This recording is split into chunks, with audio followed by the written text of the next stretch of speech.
افغانستان ابدالیانو شکست ورکو د سریلانکا A ټیم ته په ایمرجنګ ایشیا کپ 2024 کې ډېر زیاته بهترینه او ښکلې لوبه د افغانستان لوبډلې یعنی د افغانستان چې کوم ایمرجنګ ټیم دی، ایمرجنګ مطلب چې کوم نوې ټیم دی، کوم کې ټوټل نوي کلاړین دي او سپیشلی د شپږیز نه چې کوم کلاړین راغلي هغه په دې ټیم کې موجود دي. مطلب د افغانستان غټ ټیم دا نه دی، د کې ټول ینګ کلاړین دي او دا ایشیا کپ چې کوم جوړ شوی په دې کې ټول ایمرجنګ ټیمان دي، که پاکستان دی، که افغانستان دی، که سریلانکا دی او که سره د بنگلاديش یا د هانګ کانګ ټول پکې نوي ټیمان دي. د افغانستان چې نن اولنې میچ او په کې ډېر زیات ښکلې کارکردګي د ایمرجنګ ټیم د سایډ نه پیش کړی شوه. د کم کپتان چې د افغانستان د سایډ نه درویش رسولي دی هغه د کپتاني کوله او دغه سره ټول دغه نوي کلاړیانو په ټوټل میچ باندې خبره کوي چې د افغانستان د سایډ نه کم کلاړیان په دې کې ښه پرفارمنس کړی په ننني میچ کې. د افغانستان د دې نه بعد چې کوم دی نن اولنی میچ تر سره شو، د دې نه بعد بیا چې کوم دویم میچ پاتې دی په 6 اکتوبر باندې د بنگلاديش سره افغاني وخت 6 بجې باندې، بیا چې کوم دی د هانګ کانګ سره هم په 22 اکتوبر باندې دی او د افغاني وخت 1:30 بجې باندې به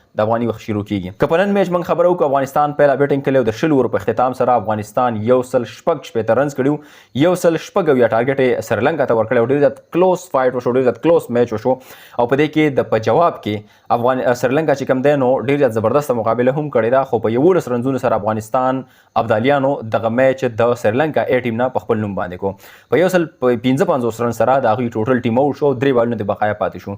لکه ایله داسې چې کېدای شي او سریلانکا دا میچ په خپل نوم کې خو بالینګ ډېر زیات بهترین شوی او ښکلی شوی د افغانستان ابدالیانو سایډ نه.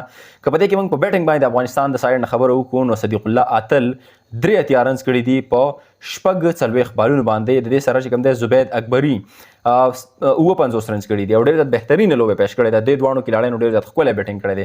اوورال ټولو کلاړیانو ښه پرفارمنس کړی. بیا که موږ په بالینګ خبره وکړو نو غضنفر چې کوم دی د افغانستان سایډ نه ډېر ښکلی بالینګ کړی. داسې نور کلاړیان دي هغې هم ډېر زیات ښکلی بالینګ کړی دی. نو دغه وجه باندې افغانستان چې کوم دی دغه میچ په خپل نوم باندې کوو.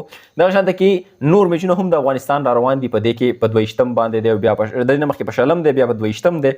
نو بیک ټو بیک به دغه میچونه راځي او چې څومره هم اپډیټ راځي کوشش به دا کوم چې تاسو سره شریک کړم. په خپله باندې بیمار هم لیم لږ، په بهرحال میچ مې وکتو نو ما چې تاسو سره ضرور شریک کړم. افغانستان لوبډلې ته صرف را روان یو میچ ګټل دی او چې هغه کله یو میچ وګټي نو دوی به سیمی فاینل ته کوالیفای وکړي او سیمی فاینل ته په دې باندې تللی شي. بهرحال خپله رایه را سره کمنټ کې شامل کړئ. انشاءالله ملاویږو نو ویډیو کې، تر هغه مهاله اجازه د الله په امان.